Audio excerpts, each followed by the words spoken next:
Getting into volume 13 of DanMachi, there was some stuff that I did miss out on talking about in volume 12, and that was mainly the ending part of volume 12, which leads straight into volume 13, which of course was the discovery of a dead body, and then of course our lovely favourite elf girl that Belle has come quite acquainted to, that was the one that was perceived to be the person behind this death, and that obviously leads straight into volume 13, and then of course Belle and the gang looking for her, and this sort of trail of bodies being left behind, and of course those that have gone looking for her, of course the people in the dungeon that have gotten very vocal, very angry about what she has done, they have believed that these bodies were left behind because of her brutalizing tendencies and her obvious rage that she has about the past. Though, of course, I picked up very quickly that this was obviously a setup, and this was a plan done in motion by obviously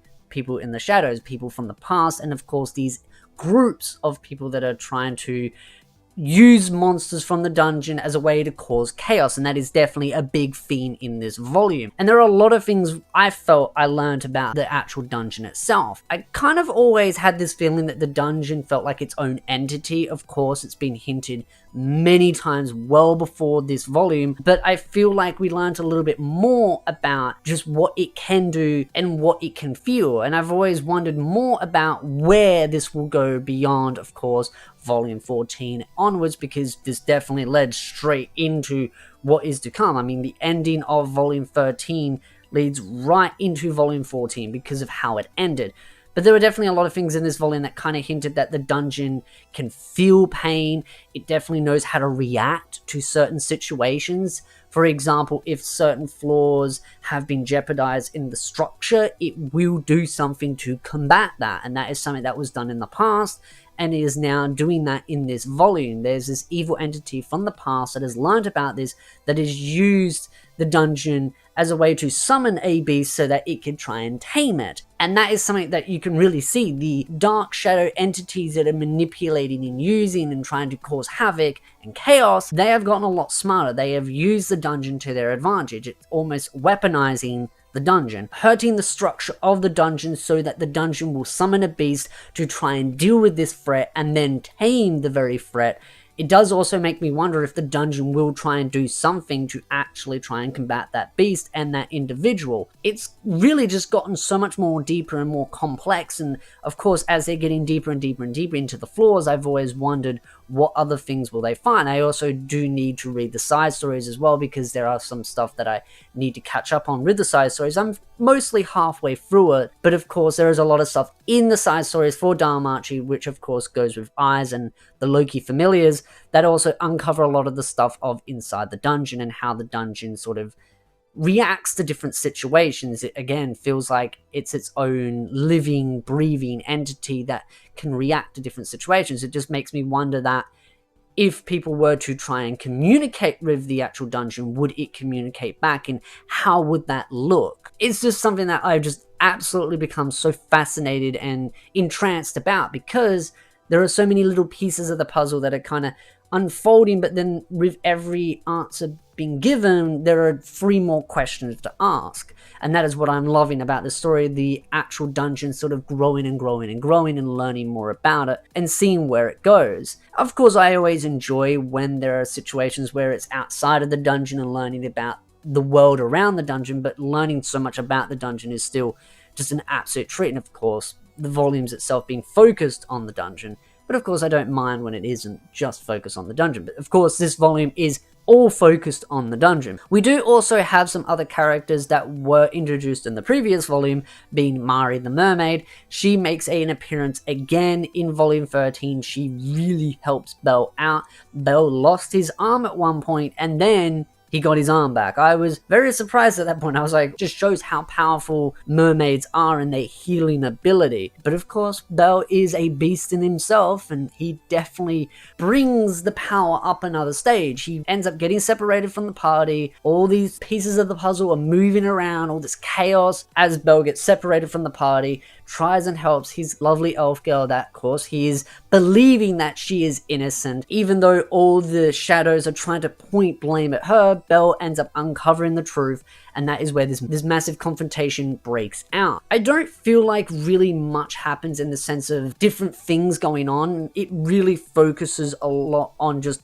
the main premise of this story. It's one big arc that's kind of flowed from volume 13 into volume 14 of what's transpiring. Much like volume 12, as I said, it's not like it's little pieces of stories, different little things ongoing. It focuses mainly on this particular incident, of course, Belle and the gang looking for Lyra. And that's what I really love. I love those moments where we get a real heavy focus on certain characters, and she has been a character that I've really wanted to know more about. Not just the past, but just more about her mindset currently, how she develops, because learning about the past is one thing, but seeing good character development in characters that haven't had as much is something that I've been looking forward to, and her getting that development was something that I really wanted to happen, and getting it now was definitely a treat. But of course, there's going to be a lot more to go on because of the fact that we've really only seen sort of parts of that story unfold, and of course they are now in a more dangerous situation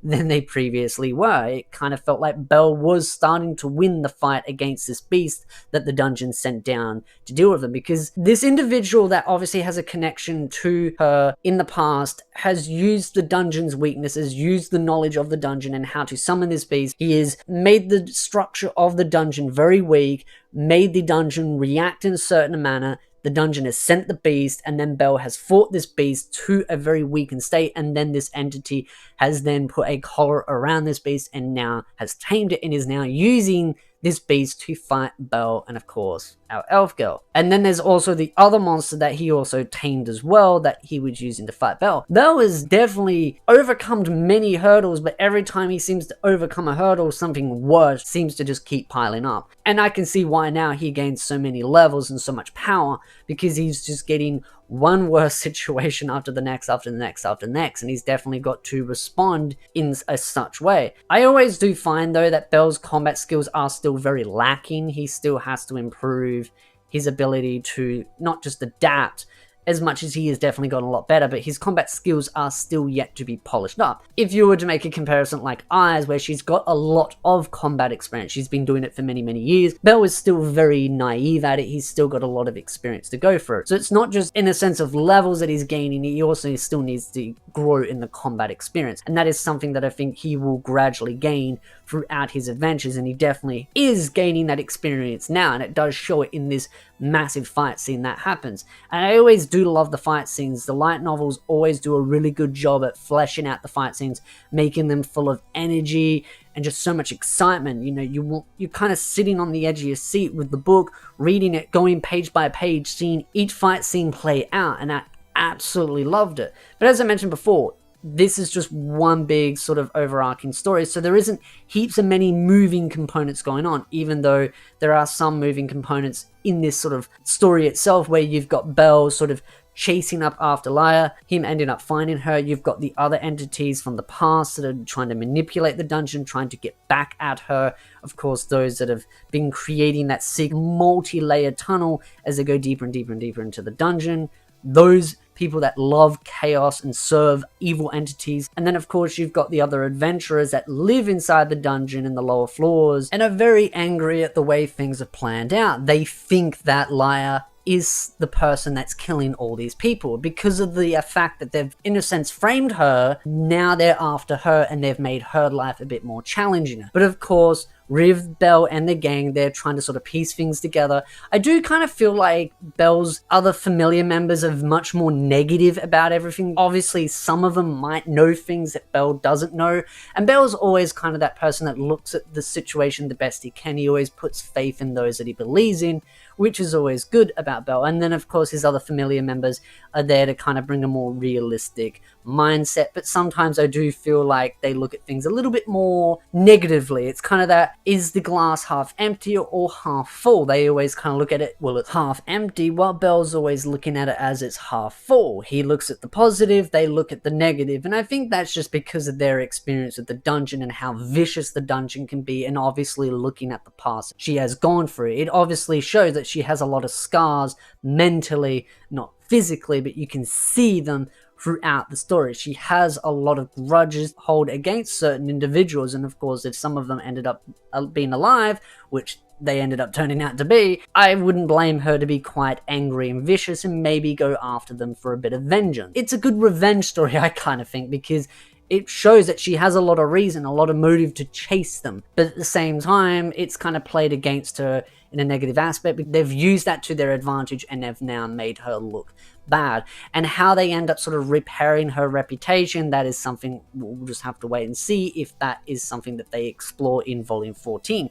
But they're just going to have to find a way out of the lower parts of the dungeon, because, yeah, the way Volume 13 ends is not a positive light. Bell is now deeper in the dungeon, he's further away from his allies, he's now only got her with him, and they are both beaten and battered down. Things aren't looking good, and that's why I do wonder if maybe the dungeon will do something. It might react, it might defend them, maybe there might be other monsters that might know things, you know, the Xenos might pop up and help. Very curious to see how those play out. I didn't really talk much about the other members because I really feel like this volume focuses mainly on Bell and Lyra and the past and building on their connection together.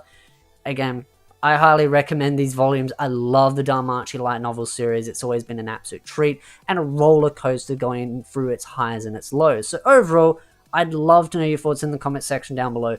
What are your thoughts about Volume 13? Are you hyped for Volume 14 coming out very soon? It's kind of perfect timing as well, finishing Volume 13 when I did. Volume 14 is coming out pretty much very soon afterwards, so of course I'll be reviewing Volume 14 as soon as I get my hands on the volume and read it and finish it and get the recordings out, so have that to look forward to. But of course I'll also be doing the side stories as well now as well. I'll be kind of rotating between Shield Hero and the side stories and a bit of DxD on the side, and going into next year I will be finishing my ReZero reviews to get up to date before Season 2 comes out for that, of course. But overall, love to know your thoughts. But if you like this video, hit the like button, subscribe for more anime content, and I will see you, beautiful nerds, in the next video.